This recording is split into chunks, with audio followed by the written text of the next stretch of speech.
गेल्या कित्येक वर्षांपासून नाशिकमध्ये मडबाची परंपरा कायम आहे। उन्हापासून आणि त्वचेच्या विकारांपासून बचाव व्हावा यासाठी आयुर्वेदिक मातीचा लेप लावला जातो। हनुमान जयंतीच्या नंतर येणाऱ्या रविवारी एकत्र येऊन नाशिककर या मडबातमध्ये सहभागी होतात।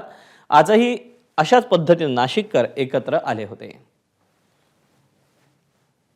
शरीरासाठी, स्किनसाठी आणि या हीटच्या म्हणजे उन्हाळ्याच्या दिवसामध्येच फक्त माती लावली जाते। मातीमध्येच जगलोय आपण, मातीतच मरणार आहे। त्यामुळे माती लावून तुम्हाला शॅम्पू लावल्यानंतर जो आनंद मिळतो तो मातीमध्ये मिळतो। याचे अनेक फायदे आहेत। गेली आम्ही अनेक वर्षापासून हा कार्यक्रम करतो। वर्षभर आम्ही या दिवसाची वाट बघत असतो। या माती स्नानामुळे शरीरातली सगळी उष्णता निघून जाऊन वर्षभर आपल्याला ताप सुद्धा येत नाही। त्वचेचे जे विकार आहे ते सुद्धा याच्यामुळं नाहीसे होतात। खूप चांगलं एक आनंदाचं वातावरण या ठिकाणी असतं। एबीपी माझा, उघडा डोळे बघा नीट।